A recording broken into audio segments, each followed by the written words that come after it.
हमारे YouTube channel में मैं पवन कुमार बुल्डक है, आपको पढ़ाऊंगा मैथ्स और YouTube चैनल है चाणक्य कॉमर्स एकेडमी में आपका बहुत बहुत स्वागत और हार्दिक अभिनंदन। आज हम बात करेंगे इनवर्स ट्रिगोनोमेट्रिक फंक्शन ITF प्रतिलोम त्रिकोणमितीय फलन। टॉपिक का नाम है क्लास 12 का टॉपिक है, चैप्टर नंबर 2। बहुत ही शानदार टॉपिक है, बहुत बड़ा टॉपिक नहीं है, छोटा टॉपिक है। ट्रिगोनोमेट्रिक फंक्शन है तो बड़ा टॉपिक नहीं, परंतु इस टॉपिक को पढ़ना बहुत ही जरूरी है। पहली बात तो यहाँ पर हमारे पास दो कॉन्सेप्ट क्लियर हो गए। एक कॉन्सेप्ट तो क्लियर होगा हमारे पास, प्रतिलोम कोई भी फलन दिया गया है उसका प्रतिलोम कैसे निकालते हैं। पिछली बार हम 11th क्लास में पढ़ गए हैं त्रिकोणमितीय फलनों के बारे में, sine theta, cos theta, tan theta, cot theta, sec theta और कोसेक थीटा, इनके बारे में पढ़ गया है। तो वो होते हैं हमारे पास त्रिकोणमितीय फलन। तो अगर त्रिकोणमितीय फलन के बारे में अगर हमको पता है तो उनका अपन इनवर्स प्रतिलोम कैसे निकालते हैं, ये तो मोस्ट इम्पोर्टेंट चीज ये है। दूसरी बात है यहाँ पर तो प्रतिलोम त्रिकोणमितीय फलन है, उनका यूज हमारे पास कहाँ पर होता है। एक तो अवकलन डिफरेंशिएशन में होता है, एक समाकलन इंटीग्रेशन में, एक अवकलन के अनुप्रयोग और समाकलन के अनुप्रयोग दोनों में यूज होता है। एक हमारे पास टॉपिक है बहुत अच्छा, लिमिट सीमा, उसमें यूज होता है। तो टॉपिक छोटा है परंतु इसका यूज है आगे बहुत ही शानदार है। जो हमारे पास डिफरेंशियल इक्वेशन है, अवकलन समीकरण है, उनमें भी इनका यूज होता है। तो सब जगह यूज होता है इनका। तो सबसे पहले अपन बात करेंगे प्रतिलोम फलन के बारे में।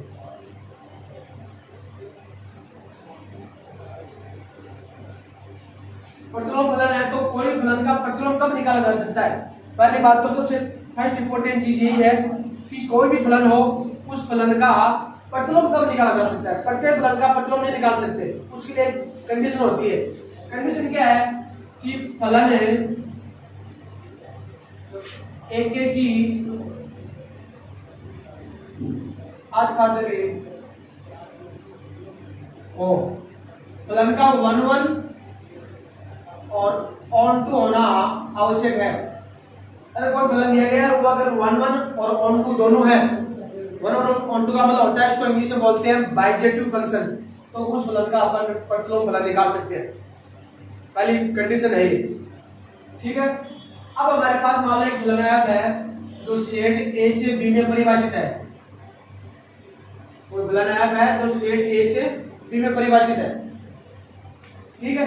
सेट ए का मतलब क्या है, सेट ए है उसका मतलब है कि ये फलन एफ की प्रांत है। प्रांत का मतलब होता है, इसको बोलते हैं अपन डोमेन। और बी का मतलब होता है ये सह प्रांत, क्या बोलते हैं, कोडोमेन। कि फलन एफ है वो किन अणुओं की इमेज दे रहा है, किसमें, तो किन अणुओं की इमेज दे रहा है वो तो होता है प्रांत।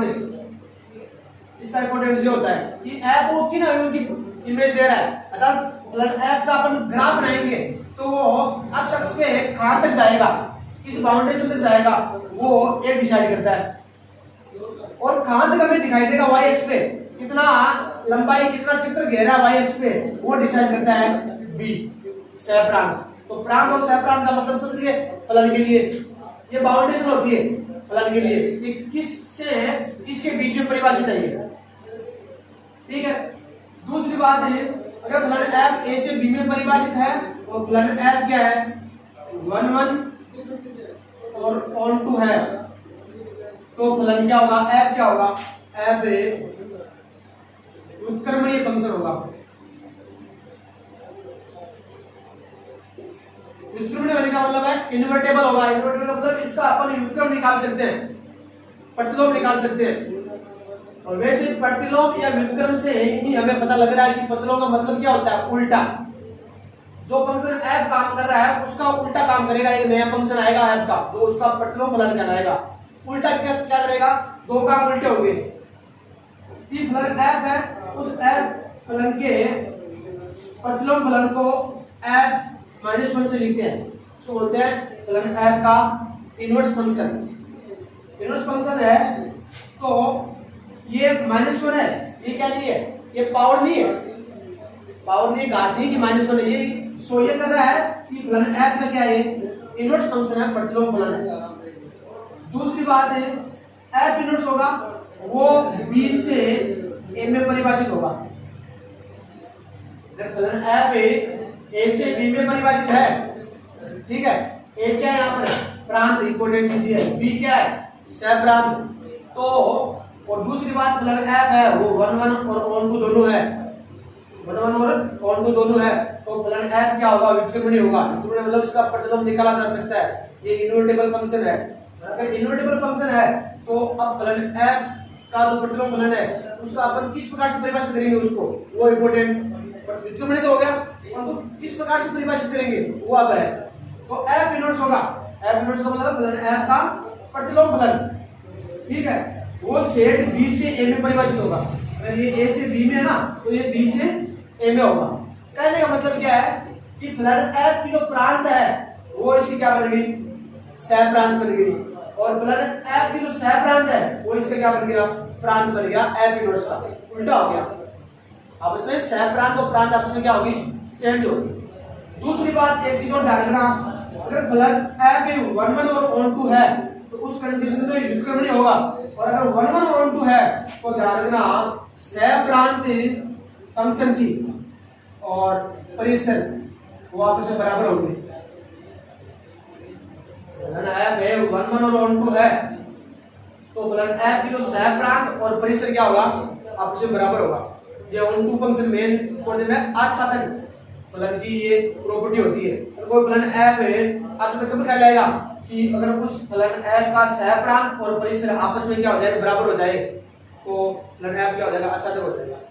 क्योंकि हमारे पास ये आच्छादक समय क्या होगा, तो सेट b है, सेट b के प्रत्येक एलिमेंट की सेट a में क्या होगी, पूरा इमेज होगी, पूरी इमेज स्थित होगी, ठीक है। तो b के का पूरा जो सेट है वो पूरा का पूरा क्या आएगा हमारे पास, परिसर में शामिल हो जाएगा, तो सह प्रांत बराबर क्या हो जाएगा, परिसर। ये कंडीशन है आच्छादक फलन होने की, ये आपको जानना चाहिए,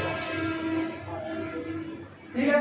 दूसरी बात है कि मतलब f इनवर्स फंक्शन है वो b से a में परिभाषित होगा, तो f इनवर्स किस प्रकार से परिभाषित होगा वो भी इंपॉर्टेंट है। तो ये मान लो y बराबर fx f की परिभाषा है, y बराबर fx फलन की क्या है, परिभाषा है, जहां x कहां से बिलोंग कर रहा है भाई, x सेट a से बिलोंग कर रहा है, और y कहां से बिलोंग कर रहा है, b से। इधर y बराबर fx क्या है, y बराबर fx है कि फलन f की परिभाषा है कि x की इमेज क्या दे रहा है, ये y दे रहा है, अर्थात x कहां से होगा, इस फलन f के प्रांत से, और y कहां से होगा, इसके सह प्रांत b से आएगा, ठीक है। तो इसका f इनवर्स फंक्शन होगा उसका उल्टा करेगा, मतलब ये फलन f है वो x की क्या इमेज दे रहा है, y दे रहा है, तो हमारे पास जो f इनवर्स होगा ना वो y की क्या देगा, x देगा इमेज, अर्थात y को x से रिलेटेड करेगा, जहां y तो कहां से होगा, y होगा b से और x कहां से होगा, a से। इस टाइम क्या रखना, ये x है ना, ये x a से अर्थात f के प्रांत से एलिमेंट उठाया गया और उसकी इमेज देखिए अपने f के अंदर में, f एक मिरर की तरह काम करता है जिसमें इसकी इमेज दिखाई देगी, हमें इसका एक रूप दिखाई देगा, वो f की परिभाषा कुछ भी हो उस परिभाषा के अनुसार दिखाई देगा हमें, और y प्राप्त होगी, वो कहां से होगी, हमारे पास b से, सह प्रांत से प्राप्त होगी। यहाँ पर y है, वो y कहां से उठाया गया है, वो f इनवर्स फंक्शन है उसके प्रांत जो b वहां से उठाया गया है, और उसकी इमेज क्या दे रहा है, x दे रहा है, तो कहां पे स्थित है, a पे, तो उसकी सह प्रांत पे स्थित है। आगे बात समझ में कि प्रतिलोम फलन किस प्रकार से परिभाषित करते हैं। पहली कंडीशन ध्यान रखना हमेशा कि फलन 1 1 और ऑन टू होना चाहिए, तो कोई भी फलन 1 1 और ऑन टू है तो फलन व्युत्क्रमणीय होगा, अगर फलन व्युत्क्रमणीय है तो उसका व्युत्क्रम फलन या प्रतिलोम किस प्रकार से निकालते हैं, वो किस प्रकार से निकालेंगे कि फलन f है तो उसका इनवर्स होगा f इनवर्स या f की पावर -1, f की पावर -1 का मतलब है कि फलन f का इनवर्स फंक्शन, ठीक है, वो सेट b से सेट a में होगा परिभाषित, इसका उल्टा हो जाएगा, यानी इसकी प्रांत सह प्रांत है वो प्रांत में बन जाएगी, और जो प्रांत है वो इसकी सह प्रांत बन जाएगी, फलन एफ की, एफ इनवर्स के लिए उल्टा हो जाएगा काम।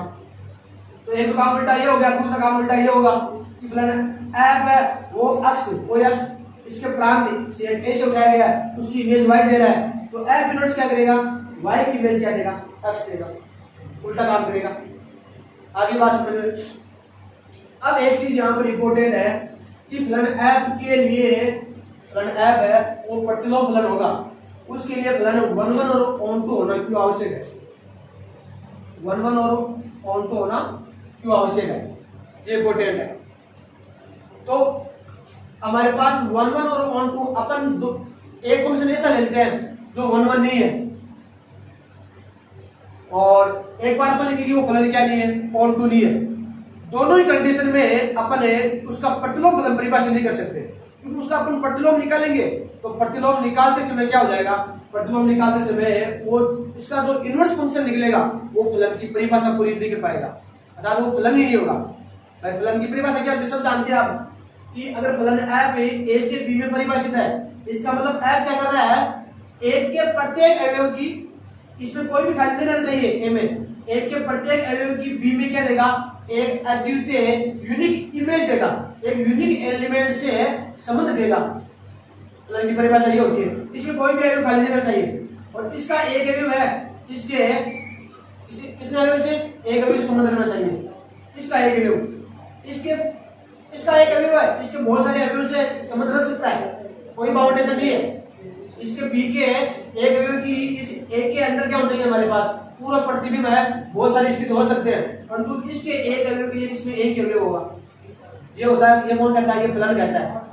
परंतु जब फलन 1 1 और ऑन2 नहीं है और उसका अपन जबरदस्ती क्या करते हैं, उसका इनवर्स परिभाषित करने की कोशिश करते हैं, तो उस टाइम जो इनवर्स फंक्शन आएगा हमारे पास, अगर आप परिभाषित करना चाहते हैं तो वो क्या करेगा, वो हमारे पास फलन की परिभाषा को सेटिस्फाई नहीं कर पाएगा, वो फलन ही नहीं होगा। f का आपने यहाँ पर f इनवर्स फंक्शन निकाला है, तो ये f इनवर्स है क्या, f इनवर्स इसका प्रतिलोम है, इसका प्रतिलोम है, परंतु f इनवर्स स्वयं में क्या है, फलन है, अर्थात फलन की परिभाषा को पूरा करेगा, ये इंपॉर्टेंट चीज है यहाँ। दूसरी बात है, f का इनवर्स f इनवर्स है, तो ये आपस में एक दूसरे के क्या कहलाते हैं, प्रतिलोम फलन कहलाते हैं। f का इनवर्स फंक्शन f इनवर्स और f इनवर्स का प्रतिलोम फलन f, एक दूसरे का प्रतिलोम फलन है। दूसरी बात, किसी भी फलन का प्रतिलोम फलन होगा वो यूनिक होगा, अद्वितीय होगा, मतलब f का एक ही प्रतिलोम फलन होगा, दो नहीं हो सकते, ठीक है, एक बात ये। दूसरी बात है इस चीज को कि 1 1 होना ही चाहिए फलन और ऑन2 होना ही चाहिए, कहने मतलब एक एक ही, 1 1 का होता है एक एक ही फलन और ऑन2 का होता है आच्छादन। तो मालूम है कि फलन f लेता हूं जो सेट a से b में परिभाषित है, सेट a से b में परिभाषित है, और सेट a यहाँ पर मैं डायग्राम के रूप में ये ले लेता हूँ, और सेट b एक डायग्राम के रूप में इस प्रकार से ले लेता हूँ। इसमें एलिमेंट है जैसे 1 2 3 और 4। इसके अगर लेता हूं मैं a small a small b और स्मॉल c, और ये लेता हूं मैं। अब मान लो कि हमारे पास फलन ये है क्या, नहीं है, एक एक ही नहीं है, एक ही फलन सब जानते हैं। अब कौन सा फलन एक ही होता है, फलन f a से b में 1 1 या एक ही फलन कहलाएगा। कब कहलाएगा, जब इसके भिन्न भिन्न अवयव सेट a के भिन्न भिन्न अवयवों की सेट b के अंदर भी क्या हो, भिन्न भिन्न इमेज हो। इसका एक अवयव इसके एक अवयव से जुड़ना चाहिए और इसका भी एक अवयव इसके एक अवयव से जुड़ना चाहिए, तो उस टाइम फलन f क्या हो जाएगा, एक ही फलन हो जाएगा। ये बाउंडेशन होती है, इसके एक के लिए इसमें भी एक स्थित हो और इसके एक अवयव के लिए इसमें भी एक स्थित हो, तब फलन एक ही। अब यहाँ पर फलन है f है वो a से b में परिभाषित किया है, a के अवयव 1 2 3 4 और b के हैं वो a b c। a b c मैंने स्मॉल लेटर में लिया है क्योंकि कोई भी हमारे पास ये सेट होता है उसके अवयव क्या होते हैं, हमेशा कैपिटल लेटर में लिखे जाते हैं। अगर कैसे अवयव हो उसके, अगर इंग्लिश अल्फाबेट है तो। अब मान लो मैं एक फलन है a से b में इस प्रकार से परिभाषित दे रहा, एक ही नहीं है, जैसे इस प्रकार से a को मैंने a से सम्मिलित कर दिया, 2 को भी मान लो मैंने a से सम्मिलित कर दिया, 3 को मान लो मैंने बी से कर दिया और 4 को मैंने सी से कर दिया।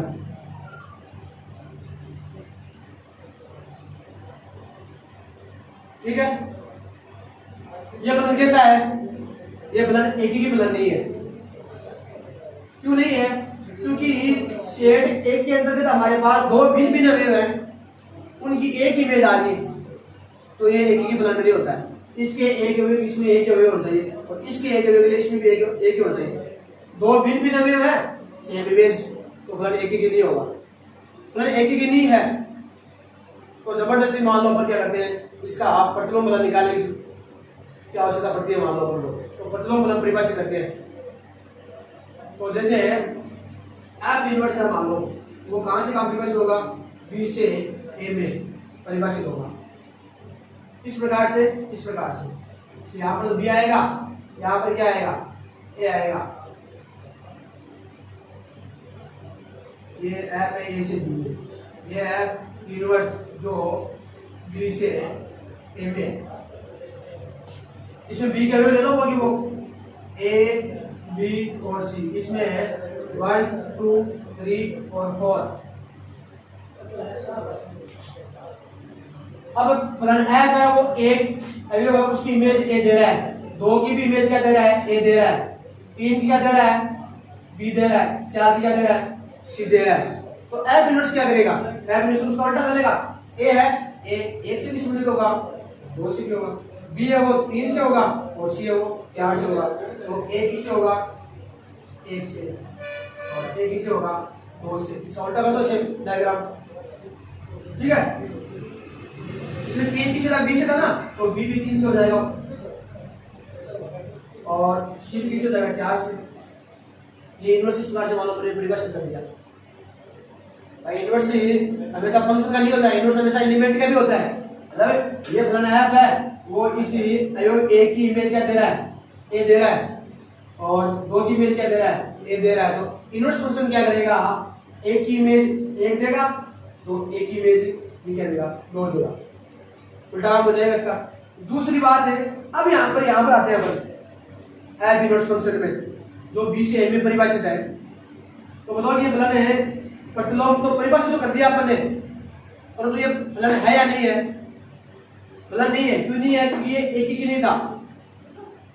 क्यों नहीं था? क्यों फलन एक ही नहीं था। यहाँ पर फलन की परिभाषा पूरी नहीं हो रही। क्यों नहीं हो रही? फलन क्या कहता है? फलन तो यहाँ पे मैंने परिभाषित कर दिया कि इसके प्रत्येक अवयव की क्या होगी? इसमें क्या होना चाहिए? एक ही इमेज होनी चाहिए। तो यहाँ पर देखो, यहाँ पर ए है, ए की 2 इमेज आ रही है, एक आ रही है, क्या आ रही है? 2 आ रही है। तो यहाँ पे क्या कर रहा है? ये फलन एफ की जो परिभाषा है उसको सेटिस्फाई नहीं कर रहा है, सेटिस्फाई नहीं करेगा तो क्या होगा? ये एफ इनवर्स एग्जिस्ट देखिए रॉन्ग होगा। ये फलन ही नहीं है एफ इनवर्स जो अपनी परिभाषित किया फलन एफ का। क्यों नहीं है? ये इंपॉर्टेंट चीज है। एक ही अवयव की 2 इमेज होगी, ये फलन में अलाउड नहीं होता। ठीक है, तो हमारे पास इस प्रकार से कोई भी फलन का व्युत्क्रम निकालने के लिए, इस एग्जाम्पल से मैंने ये देने का मतलब है कि कोई भी फलन है उसका व्युत्क्रम निकालना है तो उसके लिए फलन एक की आधार 1 होना आवश्यक है। अब मान लो एक एग्जाम्पल एक आप ऐसा ले लो जो फलन क्या नहीं है? ऑन टू नहीं है। वो फलन ऐसा ले लो क्या नहीं है? ऑन टू है, ऑन टू अच्छा तक नहीं है। उसके लिए भी अगर आप जबरदस्ती एफ इनवर्स परिभाषित करोगे तो वो भी एक फलन ऐसा आएगा, उसका इनवर्स फंक्शन है, वो क्या नहीं होगा? वो फलन नहीं होगा। आधार पे इसमें कुछ न कुछ गड़बड़ आएगी। तो डायग्राम हमेशा फलन एफ के इनवर्स फंक्शन निकालने के लिए फलन का एक की ओर आच्छादक होना जरूरी है, इंपॉर्टेंट चीज है। अगर फलन एफ एक की ओर आच्छादक है तो उसका व्युत्क्रम निकाल सकते हैं। किस प्रकार से निकालते हैं वो मैंने यहाँ पर बता दिया। अगर एफ ए से बी में परिभाषित है तो उसका इनवर्स फंक्शन है वो बी से ए में परिभाषित होगा। पहली बात तो ये। दूसरी बात ये, अक्ष की इमेज y दे रहा है कौन? फलन एफ। तो ध्यान रखना इसका एफ इनवर्स फंक्शन है वो y की इमेज क्या देगा? अक्ष देगा, उल्टा हो जाएगा। ठीक है, अब ये इतनी चीजें समझने का मतलब क्या है? क्योंकि अपन प्रतिलोम त्रिकोणमितीय फलन पढ़ रहे हैं तो पहले कोई भी फलन का प्रतिलोम कब निकाला जा सकता है वो पढ़ना जरूरी था।